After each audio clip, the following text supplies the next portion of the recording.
What's going on, guys? It's Jake Keenan from the League Express podcast. Thanks again for joining us. Now, in this week's episode, Martyn and I have a special guest. The Leeds Rhinos Chief Executive Officer Gary Hetherington joins us to talk all things Leeds Rhinos, and he also gives a grand final prediction for this weekend's clash at Old Trafford between the Wigan Warriors and Catalans Dragons, which is set to be a cracker. I can't wait for it. I'm sure you guys can't either. So let us know in the comment section who you're going to be supporting, who you think will win. Maybe give us a score prediction.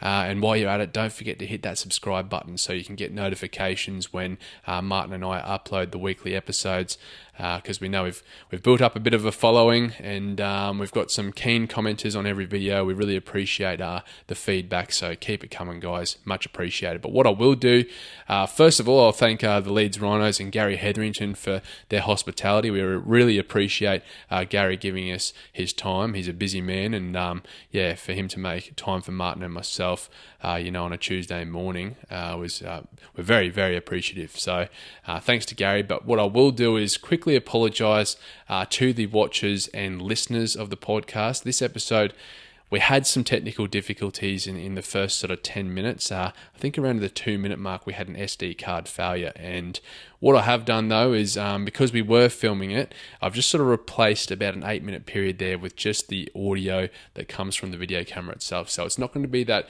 crystal clear audio that you will hear from the microphones, but around that 10 or 11-minute mark, the issue sort of resolves itself and the audio from the microphones kicks back in. So just bear with us till about that 10 or 11 minute, and then you will get that crystal clear audio. So what can I say? Technology, hey? It's your friend 1 minute and then your enemy the next. So, but yeah, guys, really appreciate all the support. Don't forget to hit that subscribe button. We'd really appreciate it. And hope you enjoy this episode, guys. I can't wait for this weekend. I'm sure you guys can't. And I hope to see a few of you at Old Trafford on Saturday afternoon. Cheers, guys. All right, guys, well, welcome to episode 12 of the League Express podcast. My name is Jake Keenan, and joining me as always is the editor of League Express, Martyn Sadler. And Martyn, today we've got a special guest. Would you like to do the honours of introducing? A very special guest, the Chief Executive of Leeds Rhinos, Gary Hetherington, who's hosting us today, I'm glad to say. So welcome, Gary. It's a real pleasure to have you along. We hope you're going to reveal some absolutely fantastic things about Leeds and Rugby League and tell us a few secrets, perhaps. Who knows? So I guess we'll start with Gary. The season's come to an end. It's sort of all winded down now. Have you had the chance to sit down with the club and sort of review the year that it was? Yes, we always do that, whether we have a good season or a not so good season. It's always important to actually review, and the time to do it really is at the end of the season when you've come through what's always a difficult season with plenty of ups and downs. We've had a disappointing season by our own standards, and to finish 8th in the Super League was disappointing, to miss out on the playoffs, particularly having made the grand final the year before. But I think when we reflect over the last season, quite a few lessons to be learned and information that we're now much more aware of. It was always going to be a difficult season, I think. It was a season of transition in many ways. Rowan Smith came in part way through last season and did a remarkably good job with the staff and indeed the players to turn our season round and actually get to the grand final, which was a tremendous effort. We're going into this season, I think we've got 11 players coming out of contract, which is unusual for Leeds, and the easy decision would have probably been to recontract them all. But we didn't. Rowan were particularly keen to see how the season unfolded, make a judgment on all the players that we've got both within our squad and indeed those on the fringes as well, and ascertain as to whether we needed to bring some fresh faces into the squad. And that's pretty much what's happened. We've released quite a number of players and looking to recruit quite a few more to replace them for next season. And presumably, Gary, quite a few still to be announced, I imagine. So yes, absolutely. We've still got flexibility on our cap because of the number of players that's left, and so we do have some vacancies which will be filled, in the forthcoming weeks. Can I just, just observing though from what you've just said, I think it's true to say that your greatest success as a club came when you had that incredible throughput of players from your academy team led by Kevin Sinfield with Maguire, Burrow, Jamie Jones, Buchanan and several others. And that doesn't seem to have been replicated more recently. You've tended to let a lot of younger players go, presumably because you don't think they're going to make the grade. But was that a sort of a once in a generation situation when you had those guys coming through who gave you all that incredible success over so many years? Yeah, there's it's ebbs and flows. There's development and throughput of players. We've always been, our key focus is to develop our own players, and for those to be the crux of our team. There's always a need to bring in external players from whether that be overseas or from other clubs, and we've had a lot of success over the years. We're doing that. People like Jamie Peacock and Keith Senior, Ali Lalatiti and Danny Baderas from overseas, etc. So that's always been part of the policy, and yeah, you're right, that particular generation was an outstanding one, a great crop of young players who all pretty much... And they all came through together, didn't they? Absolutely, yes. Yeah. Initially Darryl Powell did a great job as coach and introduced them. Tony Smith came over, took over, built up some success. Brian McClellan followed, and then of course Brian McDermott as well. So we've had a real strong succession of key homegrown players with some outstanding external talent as well. And that's not been as productive in recent years. I don't know whether you agree with this, but obviously Kevin Sinfield retired at the end of 2015. He's obviously an iconic character in many different ways, currently with the England Rugby Union team, of course, in their World Cup. But I'm not sure, and you can contradict me if you want to, but I'm not sure that your club ever really recovered from his departure as a player. I mean, I know you got to the grand final in 2017 again and beat Castleford, and of course that was when Danny Maguire played his last game. But it's been a struggle to recover from those players eventually retiring. It was always going to be. It was always going to be. Yeah. And they were all sort of coming towards the end of their career together as well, which makes it increasingly difficult. But yeah, Kevin, Jamie Peacock, and Kylie Lowlight all played their last game together. Yeah. So it was and you're not going to suddenly just replace those three. You could replace them with three good players, but they're not people that's been at Headingley and been part of the system for many years, as indeed all them had. So they're never going to be a direct replacement for Kevin Sinfield or Jamie Peacock or even Kylie Lowlight for that matter. And then, of course, soon afterwards, we've got a succession of other players all due to retire as well. And then that coupled with the fact that we had the redevelopment of Headingley, which was a significant influence.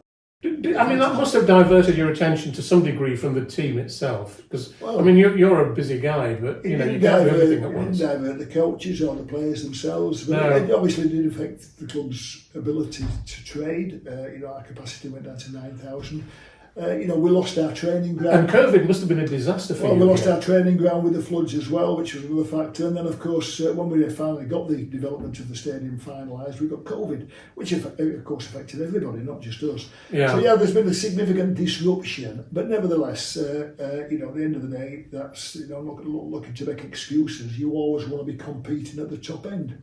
And there's been plenty of competition, of course, from particularly St Helens, who've been the outstanding club of the last 4 years. Wigan have come strong, Catalans, etc. So plenty of competition at the same time. Do you have a bit of sympathy for St Helens now with James Roby quitting? I mean, that he's probably the next most iconic player to Sinfield in the Super League era, I think.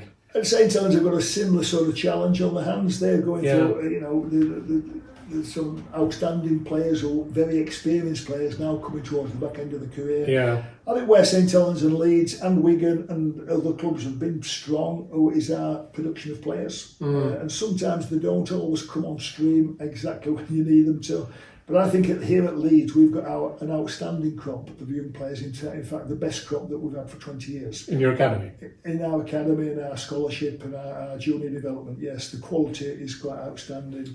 The system that we've got in place is extremely robust. How far do you extend your dragnet for those players? They're not all just Leeds lads, presumably you go wider than that. No, but primarily local, from half an hour radius of Headingley in the most cases, and you're never quite sure with young players. They're talented players, but they've got to have the character, the determination, and the way about them to succeed, and we look to provide them with every opportunity. Yeah, obviously we won't know their names at the moment, but some of these kids in a few years' time, you think hope so. Yeah, you never know. You never know with young players, and there's players who are highly rated now at 15, 16 that don't sort of fulfil their potential, and you've got other players who come off the rank.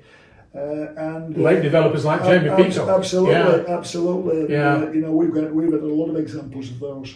Yeah. I guess how much do you as a club prioritise that investment in those grassroots players coming through, and is it something that you think that other clubs should be investing more money into? It's absolutely critical that all clubs significantly support and invest in their local community.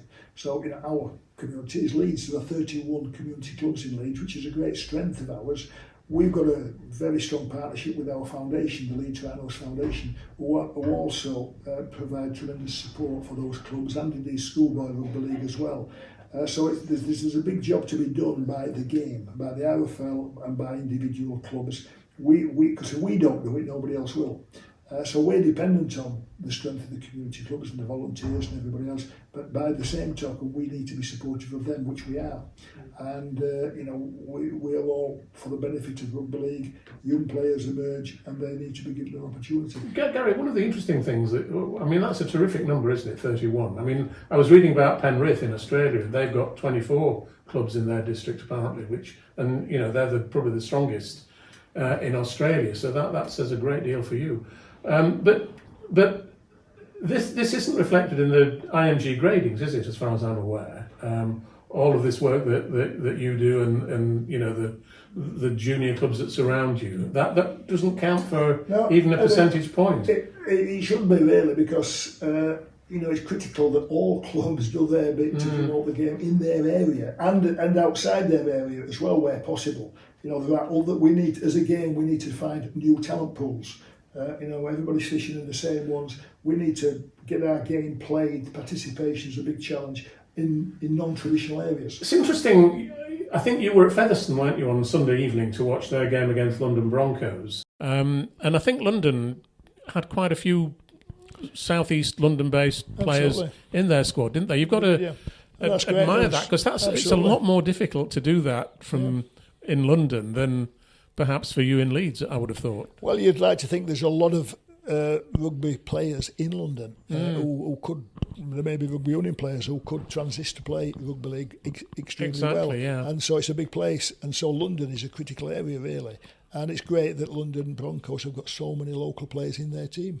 I think they've got more London-based players in their team than the Catalans have French players in their team, which is...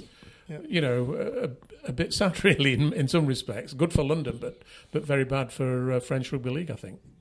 Well, once again, the Catalans have been extremely successful, but they need to be. They are the one team in the country, of course. They need to be given as many opportunities as possible to the talented French players. I'm sure that's their objective. I'm sure it is, and there is one interesting byproduct of the grading system that's coming in, because.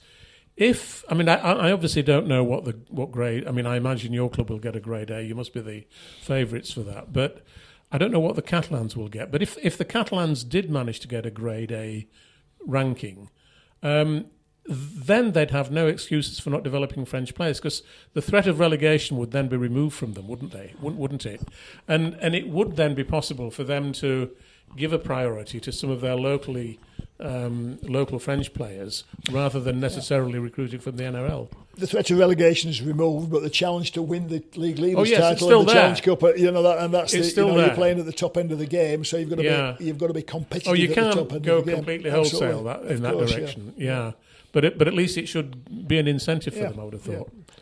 Just on the juniors, Gary, do you find that there's a lot of competition with rugby union in terms of poaching rugby league talent and incentivising them to come and switch codes to union? Not really. I think the youngsters who play rugby league in the community clubs are probably from a different sector to the ones that play rugby union at grammar schools and private schools and so on. I don't detect a great deal of poaching. There will be some, but not wide scale, I don't think. I think rugby union and clubs have got their own challenges, of course. And in this area, of course, it's completely devoid of Premiership rugby union. You've got to go to Newcastle to find the nearest club, or Leicester or Sale to find the nearest club. So there may be a bit more competition in this sort of Wigan, St Helens, Sale, Cheshire area, but over here, not so much. Interesting when you talk about rugby union. We've seen 3 Premiership rugby union clubs crash and effectively cease trading. and recently the Jersey Reds, who play in the Championship, they went into administration, I think, and ceased trading as well. And yet in rugby league, we've not seen that so much, have we? Despite our much tighter financial problems. We've seen London Scholars have now decided to drop out of League One, but we've not seen a major club pull the plug. And despite the reducing levels of income from the broadcasting deal, which obviously has been disappointing, but clubs are still managing to survive. Yeah, and I think Rugby League's got a proud record of survival. Yes, yeah. and I think it's fair to say that Rugby League clubs and the game generally has managed its finances better than probably Rugby Union has. At the end of the day, you can only spend what you earn. Rugby Union at the high level has always been unsustainable. It's been totally dependent. As you discovered, because of course you had a rugby union club here. Absolutely, and at the time all the Premiership clubs were unsustainable, but they were sustainable only by the benevolence of their owner, and that's fine while other people keep tipping in, as they do, but of course when they don't, then their club collapses, and that's what's happened to some of the rugby union clubs recently. Yeah, do you think, you must have been disappointed by the, lower the lower offer that Sky made for the broadcasting deal. We've not made that much progress over the years, have we? After Nigel Wood, when he was the chief executive of the RFL, he negotiated a deal for £200 million over 5 years, as I understand it. Since then, it's not been quite half, but it's sort of getting on for that, isn't it? Yeah. From Sky, and that it sort of shows, doesn't it, that we just don't really. We keep saying ours is the greatest game, but we don't know how to sell it, do we?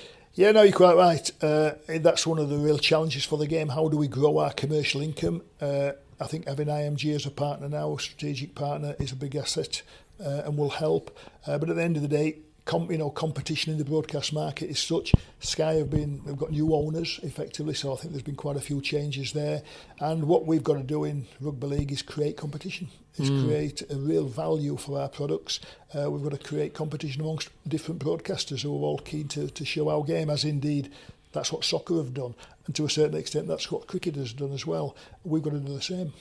We also, as part of the current broadcasting situation, we have some free-to-air broadcasting the last 2 years on Channel 4. I believe the number of games that are available for free-to-air has increased to 17, as I understand it. I don't know if that's correct. But do you think there's going to be a significant take-up on that? Do you think we'll... I don't know. Yeah. And obviously, the money for sport comes from the pay channels like Sky and the like.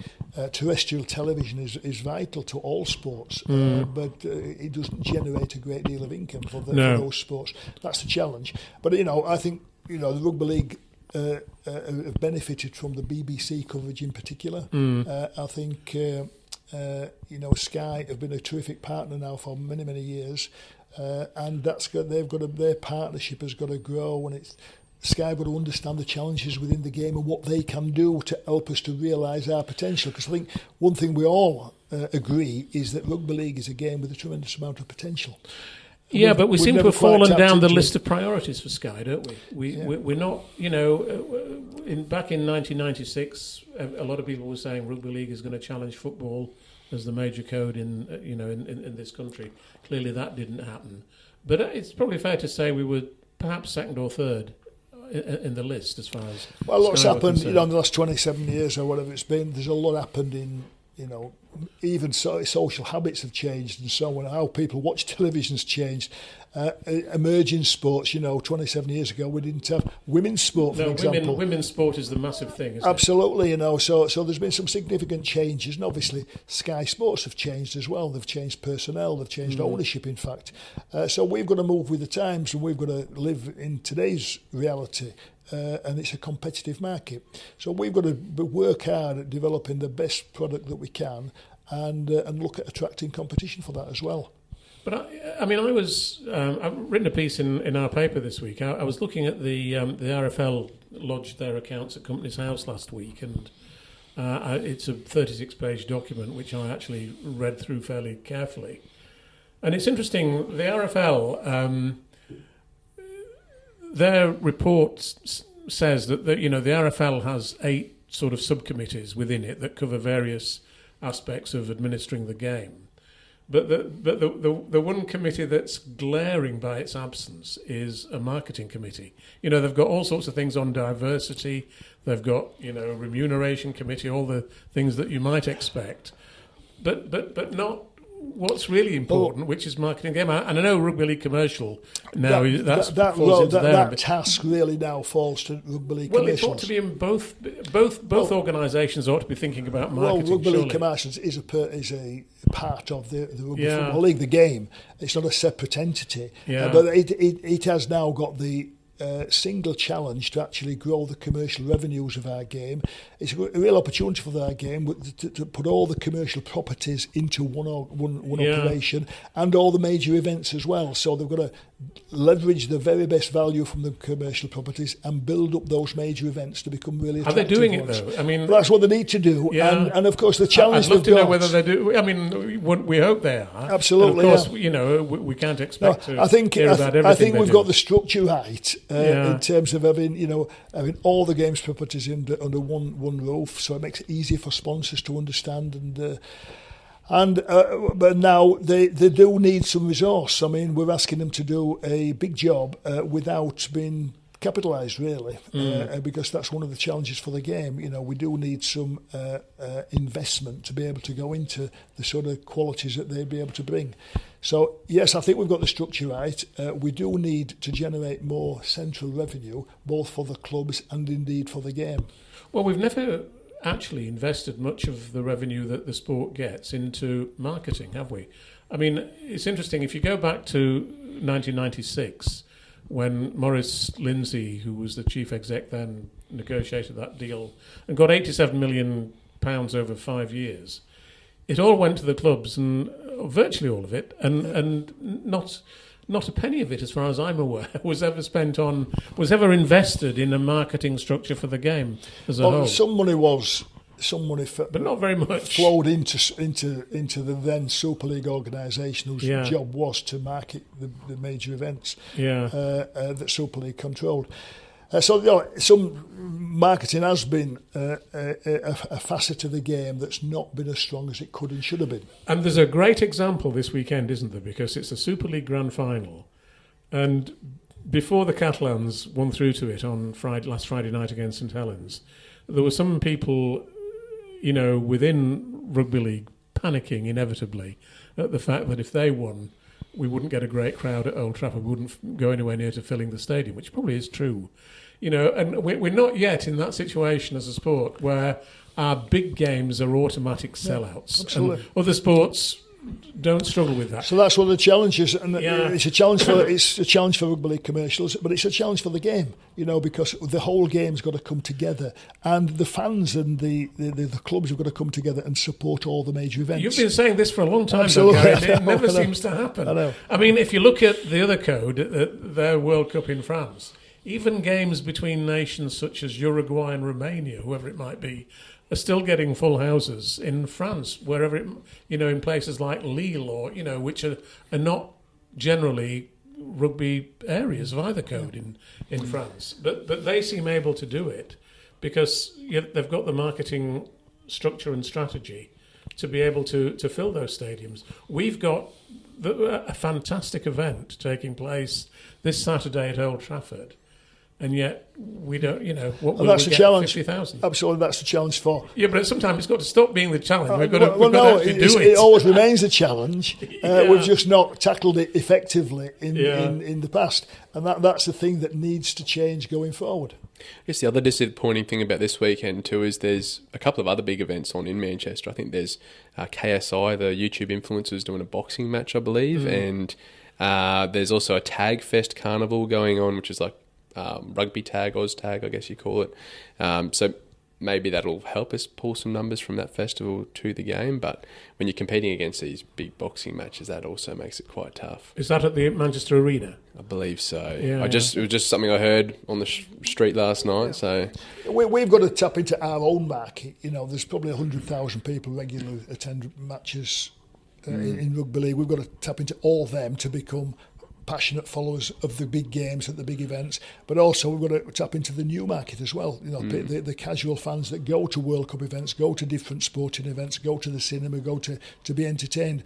Rugby league's in the entertainment business. We've got to actually attract them to come to our major games. But the remarkable thing is that many years ago, now you and I are both probably older than we'd ideally like to be at the moment, Gary. We're all, getting to that stage. But when I was a kid, I used to go to Wembley, with my parents normally. And there were thousands of people at Wembley who used to go regardless of which club got there. Yeah. We were Wakefield fans, obviously, but if it was, somebody else, Wakefield weren't there, very often we'd still go as part of a, group from a club or whatever. But that doesn't happen that much anymore, does it? Times move on, Martin, and social habits change a bit, and they have changed. But you've got to keep up with them. And when we were youngsters, going to London was probably once in a lifetime event. Of course, everybody goes to London nowadays, or all over the world in actual fact. So things have changed, obviously, but you're quite right.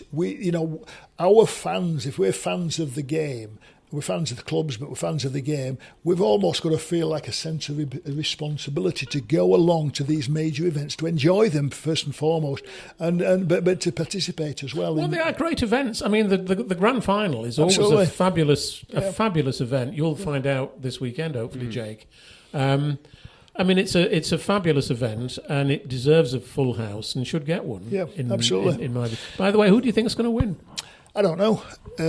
I think you can't sit on the fence. No, well, it's a 50. I think it's a 50-50 game. I really do. I think Wigan have come really strong towards the end of the season, as indeed, of course, of Catalans. They both defend extremely well, and I can see it being a real tough attritional game, just a bit like the Catalan St Helens game was at the weekend. Do you think that was a bit too attritional? Though, I mean, it's interesting watching that game. I found it.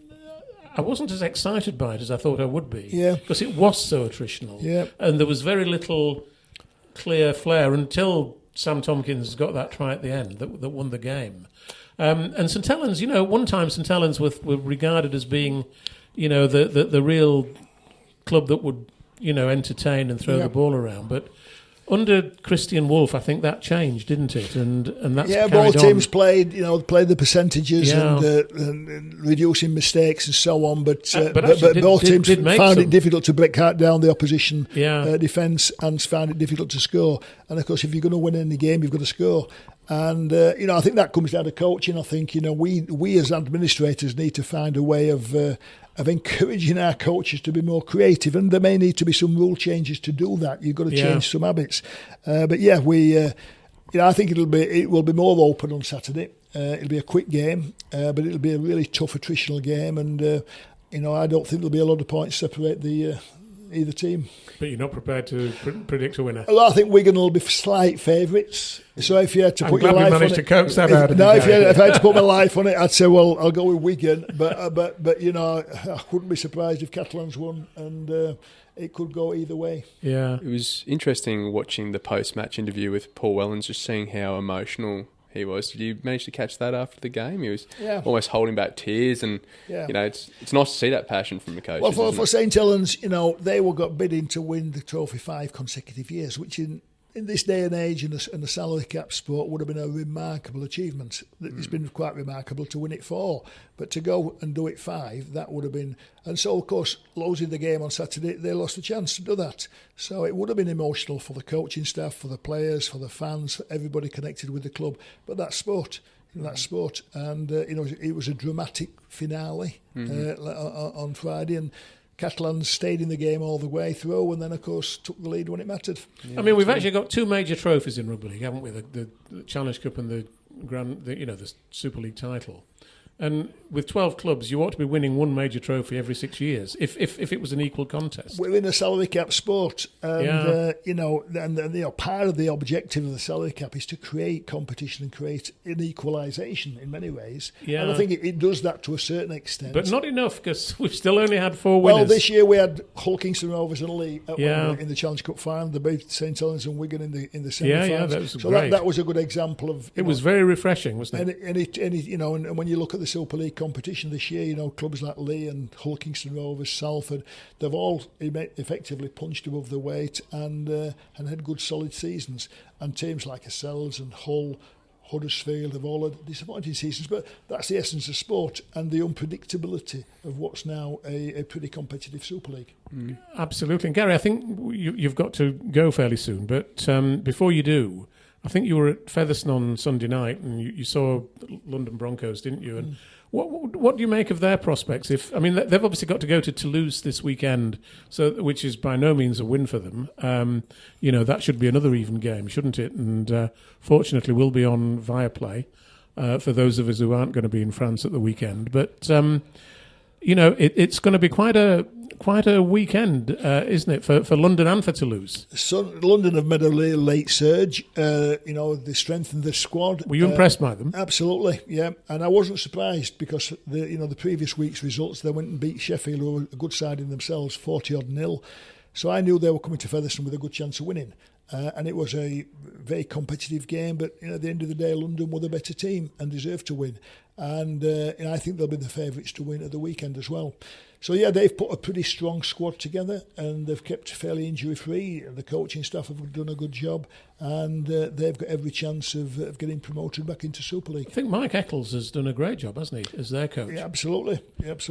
And when you see him interviewed, he comes across really well as well, I think. Yeah, no credit to them. Just one other thing I might add is Featherstone losing over the weekend puts a lot of players in limbo, doesn't it? Because there was a lot of links to players who were going to sign with them if they were promoted. I guess that, puts a few more players on the market for clubs to sign. Absolutely. I think, there's an expectation that Featherstone were going to get promoted and as I understand it, quite a number of players have signed contracts on the basis of them getting promoted. Those players presumably will be free to go somewhere else. On the other hand, they may not get an offer. Who knows? So in a difficult situation. But I'll tell you this weekend, Gary, what a remarkable weekend it would be if Catalans won on Saturday and Toulouse won on Sunday. Yeah. What a amazing result that would be for French Rugby League, which actually, if it did happen, and, we don't know that it will, it probably won't, I imagine. But if it did, it would be a real opportune time while they're staging a Rugby Union World Cup in France. It would give, our sport a bit of a handle. I think anybody who saw the scenes on television of the Catalans last Friday, a full stadium, a sold-out stadium. Catalans have become a pretty successful business, and they've got a team that's competing at the top of the Super League. They're generating a great crowd, a great atmosphere. Rugby League is very strong in that region. Of course, the challenge is to get it strong in other parts of France as well. Toulouse have got the opportunity to do it because that's a big city in France. It certainly is a big city, isn't it? And it's interesting, isn't it, that quite a few clubs in the Championship who were in the top six, 5 of the top 6 actually came from quite significant cities, didn't they? You've got Toulouse, you've got London, you've got Sheffield, Bradford and York. More cities. Obviously we're in the middle of Leeds, which is a major city here, but more cities actually in the Championship than in Super League. Yeah, that's what we need to be encouraging. We've got to strengthen the clubs that we've already got and encourage new clubs in new territories. And anybody who went to York on Sunday for the women's final, it was a terrific event with a great crowd, a great crowd, a great atmosphere, great facility, everything about it. It was a big event, and live on television. And credit to the York club for actually hosting that. I think it's been a great year for women's rugby league, isn't it? Not just here, but even more so perhaps in Australia with the NRLW, which has been a hugely successful. The explosion of women's rugby league, both here and indeed overseas. And the quality of the game, particularly in the NRL, is really outstanding. So that's been a major fillip for the game, as has disability rugby league as well. Wheelchair rugby league is growing in its popularity as well. Princess of Wales last week in Hull, amazing. The grand final going to be this weekend as well. So there's a lot of good stuff happening in the game. There is a lot of, we just need to communicate it. We need to communicate it. Anyway, I think we're getting near to the end. Jake, because Gary has to go in. Going. No, that's all right. Well, we might wrap this part of it up here. Thank you very much for joining us, Gary. You've been very generous with your time, and we wish you all the best for next season. Fingers crossed, Leeds can make that playoff push. But thanks very much for joining us. Thank you. Thank you, Gary. We'll pick up where we left off, obviously, we just had Gary Hetherington join us, Martyn. What did you make of his conversation just then? Well, I think Gary's a very knowledgeable person about rugby league, probably as knowledgeable as anybody else I know. And I think he gave us some interesting insights into life at Headingley and what they need to do to get back into the playoff contention next year, because clearly it's been a disappointing year for them. I mean, I could have spoken to him for much longer about the season that's just gone, but we'll just have to see how it works out for them. But and Gary's always made some interesting points about the way rugby league works as well, and its inability to communicate to the outside world as well as it should be able to. So. I hope people have enjoyed listening to what he had to say. Yeah, and we did have some discussions with Gary. He wasn't able to confirm Brodie Croft's signing to us. Not yet, no, but I'm sure it will be confirmed. Yeah, that's right. What do you think, what sort of impact would Brodie Croft have on this side? Obviously, we've seen them have a bit of a disappointing season. The thing is, at the start of this season, Leeds had what looked like a really good halfback combination of Aidan Caesar, who'd come from Huddersfield, of course, and Blake Austin. I would have anticipated them having a great year with that pair, but for some strange reason it didn't seem to work out as well as it should have done. And they're going to have to rebuild their halfback combination now. Brodie Croft is a very good player. He was the Man of Steel in 2022 and he won our Albert Goldthorpe medal.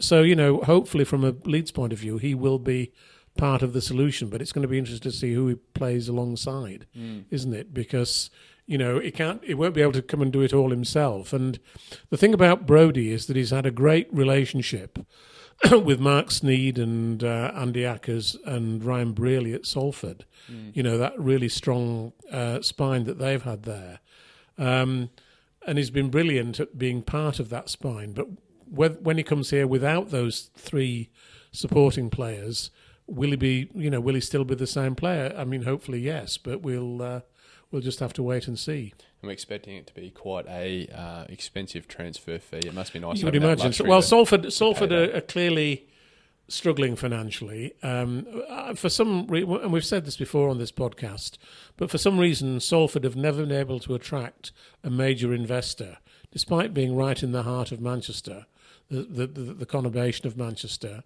and being, such a club that overachieves, really. You would think that somebody somewhere who wanted to get involved in a major sports club would look at that club and think, right, I'm going to make this investment. Of course, Marwan Kukash, who you won't remember, but Marwan a few years ago did buy the club, but eventually, ran out of patience and perhaps even money.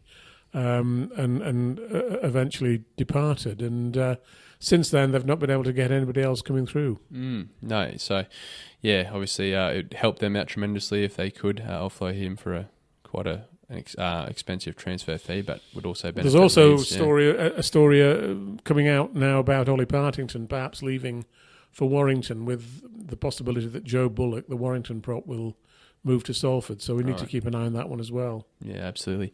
It's all heating up as the off-season approaches. But we sort of touched on it with Gary a little bit about who he thinks will win this week. I just wanted to get your thoughts. Who are you tipping for the grand final? Well, if Wigan play like they did against Hull KR on Saturday, I don't think there's much doubt about the result, personally. I think they play with far more flair than the Catalans do, and if they can get the ball to Bevan French, to Jay Field and to Liam Marshall in good positions, I think they might win quite comfortably. I'm not quite as optimistic as Gary was that it's going to be a close game. I think they might have far too much firepower for the Catalans. I hope I'm wrong, though, because I'd much prefer to see a very close game. And, as I was saying a bit earlier, it would be quite a landmark for rugby league if the two French teams won the two big games this weekend, wouldn't it? No, absolutely. And obviously, we do have that £1 million game on as well this week. And who do you think takes that one? Well, I think that's really hard to call. I think Toulouse will just do it because they've got home advantage. But again, Gary thought that London were the favourites, and he saw London play at Featherstone on Sunday. So it should be a great game, but it's going to be, whichever of those two teams comes up into Super League, it's going to be a really interesting time, isn't it, for the competition? And, it would be great to have London back in, but it would be great to have Toulouse back in as well. So I think, the game's in a win-win situation this weekend. And also, it's interesting because it's almost expanding into new markets for the Super League. Obviously, London's such a big market, but also getting a second team in France would be great. I guess the Catalans Dragons would also appreciate having a side closer to their home base. Well, they would, to bring back that French derby between the two French sides. I think it would be marvellous. And my only regret really is that we've not got 14 clubs in Super League. It would be great to see 14 clubs, in my opinion, so we didn't have to have those dreadful loop fixtures, and which the clubs seem to be so wedded to. And it's about time we realise that those fixtures don't really do anybody that much good, in my view. Even financially, I don't think they're very worthwhile. Yeah, absolutely. Now, something else I wanted to touch on with you. Now, I'm not sure if you saw, but over the weekend there was a few boxing matches that happened down under. A few rugby league players stepping into the ring. Yes. We see some of the highlights was the Nelson Asafa Solomona knockout of Jared Wallace. Yeah. There's a few ex-players fighting as well. But I wanted to ask you this question. In terms of all the research and everything that's happening around brain injuries and CTE, and we just had the collective bargaining agreement agreed in Australia. Do you think rugby league clubs should put a ban on their players going forward in terms of these off-season boxing bouts? Because if you think about it, say a player has a long career in the NRL or Super League, 20, 30 years later starts having some symptoms of potentially CTE. I'm just wondering whether they would still be covered under the current league's insurance, given that they're competing in these boxing bouts. That's a really interesting question, which I'd not really given much thought to.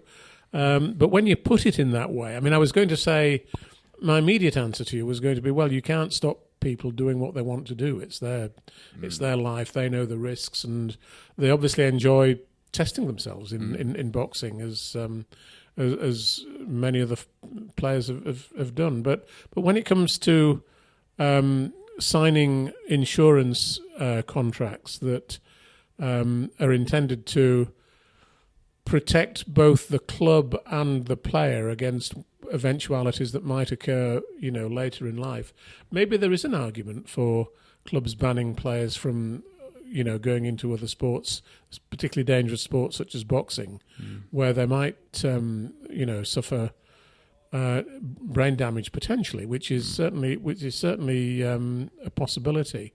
So that's an interesting one. I'm glad I don't have to make that decision actually, Jake, because I'm not a great believer in restricting people's freedom in that way. But clearly, if it makes a difference, in a way, the people to ask are the insurance companies, aren't they? Would they be willing to keep insuring players who, as a part-time indulgence, go into boxing in the way that we saw at the weekend? That's right, and I know with insurance companies, if there's a way that they can get out of giving you a payout, they'll take it. So I just think that's something players should maybe consider in terms of this. Obviously, they can make a little bit of money in the short term to do these fights, but you've got to think about your long term health. Absolutely, and things like this. So I just think it would be surprised if we didn't see some sort of restriction on these sorts of events. It's a very strange thing, boxing, isn't it? Because I love watching boxing. I think it's a great sport, but I do have a slight feeling of guilt in terms of my enthusiasm for watching great fighters, knowing that it can do serious damage to them. But having said that, even rugby league can do serious damage to players' health if not just brain, of course, but other parts of their body which might be badly affected by playing our game. Do we want to go to the point at which we only allow people to do things that are totally 100% safe, what sort of a world would we be living in at that point? Yeah, that's right. We can't all be wrapped in bubble wrap. Not really, no. That's it. People have got to be given the chance to do, to climb mountains even though they might fall off them, or to go underwater diving even though they might be eaten by a shark. Who knows? Yeah. I mean, if you put safety as your main concern, you'd never do anything, would you? Yeah, that's right. Absolutely right. Now, obviously, over the weekend, we also saw James Roby, a legend of our game, play his last match. Yes. Quite sad that he couldn't get to the grand final in his final. It would have been nice for him to finish with the trophy, wouldn't it? And I actually thought he would do. I thought they'd beat Catalans, and I thought they may well beat Wigan in the grand final. But it wasn't to be. But nonetheless, that can't diminish his incredible career, can it? That's right. And there's a photo going around at the moment of him with all his silverware. And that's sort of doing the rounds on social media, and you can't deny the amount of things he's achieved. Oh, it's an amazing man in so many ways, and such an incredible role model. He's the calmest, most gentlemanly guy you could meet. Really, he never flies off the handle, or at least doesn't seem to. From what we know of him, he's a great family man, an absolutely perfect role model in so many different ways, in my view. No, absolutely right. And on the other hand, Sam Tompkins is set to play his final match against his old club, Wigan. So what a storyline this will be. And what a player he's been. I mean, he's just an incredible... By the way, in the book 50 Wigan Legends, in their own words, there's a great chapter with him. Very, very amusing chapter indeed, and tells some great stories. But again, what a great way it would be to end his career with a win at Old Trafford on Saturday. I don't think he will win, but don't put it past him. Sam is a guy who, when you tell him he can't achieve something, I think his reaction is, "Well, I'll bloody well show you." And I think he'll be going all out to do that this weekend. That's right. We saw it on the weekend. I think everyone sort of thought Saints would probably win that game, but it was. Well, as somebody said, I mean, Sam's got a bad knee at the moment, which is one reason why he is retiring. But as somebody said, well, if Sam's got a bad knee on that performance, I'll have two of them. Yeah, absolutely right. Yeah. No, the footwork he showed to escape that defence, pressuring on the field goal was great. It was like he wound back the clock.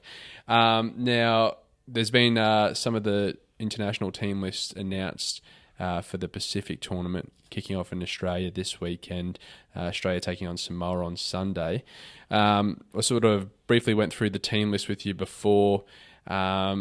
We saw Dylan Edwards get called into the side with Josh Addo-Carr's absence. Obviously, he's facing a suspension for that brawl he was involved in. In the Indigenous tournament. Yeah, I think that's a bit silly, really. But in Australia, what amazes me in Australia is how the media make a big thing of even the most minor indiscretions that are committed by rugby league players. Yeah, I mean, Josh, was playing in that tournament and got involved in a bit of a scrape, but was it that serious? I'm not quite sure it was. Yeah, really. No. I mean, I saw some of the video footage, but it's tough too because even if you are playing at that community level, those suspensions do affect you at the professional level, which is a bit tough, but good for Samoa that he's not playing. Actually, that's right. Let's face it, and great for Dylan Edwards. He gets his first representative jersey. Absolutely, they've been calling for him to get a Blues call up for a while now, and he's finally rewarded an Australian jersey before a Blues jersey, which isn't often seen. No. We'll also see Tony Staggs and Selwyn Cobbo line up in that back line. Glad to see Cobbo there. He's a real. I think he's had a great season, and he's got a great manner on the field as well. He's a sort of guy who I love to watch, A, because he's got tremendous flair, and B, because he obviously enjoys playing the game so much. He plays with a smile on his face, as they say, which not every player does, and it's just great to see him doing well, I think. That's it, and he's a Cherbourg boy, and for those of you who aren't aware of Cherbourg, it's a very proud Indigenous community. A lot of great footballers have come out of there. And, you can just tell with that cheeky smile and how shy he comes across. You just really enjoy watching that passion. Oh, no doubt about it. In the game. We also see Cameron Munster and Daly Cherry-Evans partner in the halves. Nathan Cleary's obviously getting some work done on his knee, I believe. Some people thought Nico Hines would be in, didn't they? But he was coming to the squad, I believe, but not the starting lineup. Yeah. So, and doesn't feature on the bench either.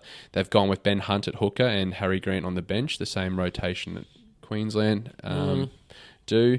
And Payne Haas, Tino Fa'asua Malawi in the front row and the back row, pretty much New South Wales back row, Cam Murray, Liam Martin and Isaiah Yeo. That looks a strong side to me, I've got to say. Yeah, that's right. But on Samoan's side, there's plenty of debutants as well and a bit of a lot more Penrith players. Yeah. I mean, Penrith have got a remarkable number of players in both sides. Well, that's right. And the thing that caught my eye is Stephen Crichton set to play at standoff. Absolutely.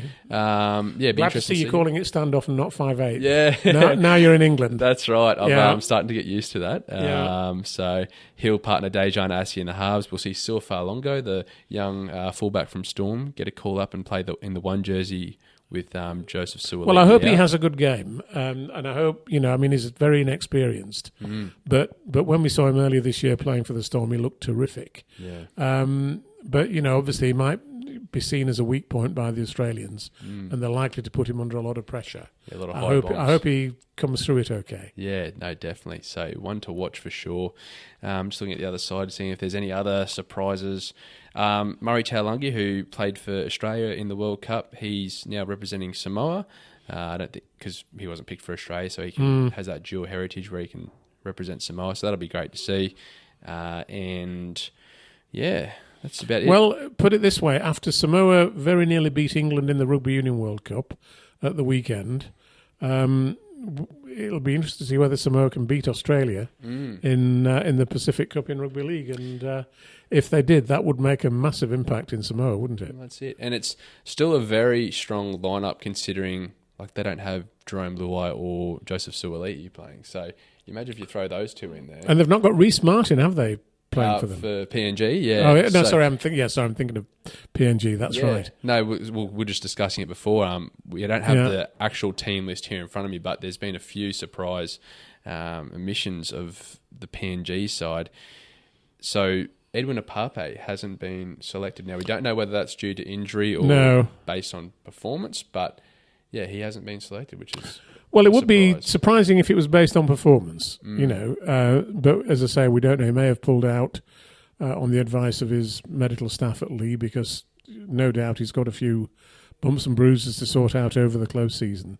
So you can never be sure until you get it from the horse's mouth, so to speak, as to why he's not been selected. That's right. But I'm surprised. Yeah, and like we said, no Reece Martin. That's no Reece Martin. Surprising. No for PNG. We'll see Roderick Ty, the Warrington signing for next year. Lachlan Lamb is in, isn't he? Lachlan Lamb as well. Yep. So they still have a very strong lineup, and what a way to go from having a couple of games on over the weekend to now having the grand final and all these international fixtures. Who are PNG are playing Cook Islands this weekend in Port Moresby. Yeah, and interesting fact, they're being coached by Carmichael Hunt. Yes. So, yeah, it's great to see him it is. Coaching at the international Of course, level. PMG coached by Justin Holbrook, the former St Helens coach. Yeah. That's right. really interesting. Yeah, so, weekend full of football to come. Great. And I think we can pretty much wrap it up here unless there's anything you want to touch on. No, I think that's just about everything, and great to see you again. Yeah, definitely. And great to have had Gary on board talking about Leeds Rhinos and rugby league more generally. So, yeah, it's been great, and it's always good to be here at Headingley, of course. Absolutely right, and fingers crossed, we need to get everyone down to Old Trafford this weekend. Absolutely. It's going to be a great showdown. I'm really looking forward to it. Good. But before we end it off here, we may as well remind our viewers, if you do want to get yourself a subscription to the League Express newspaper, head along to www. And here is this week's issue. That's right, the It's, grand final issue. Great front cover, I think. And, it's full of fascinating reading, including you've got a piece in there, haven't you, reviewing the Wigan Hull KR game. Yeah, that's right. But get onto our website and take out a subscription if you possibly absolutely can. Right. And if you're watching, don't forget to subscribe to our YouTube channel. And keep listening. We'll be back next week to review the grand final. Thanks, Jake. No worries. Thanks, Great Martyn. stuff.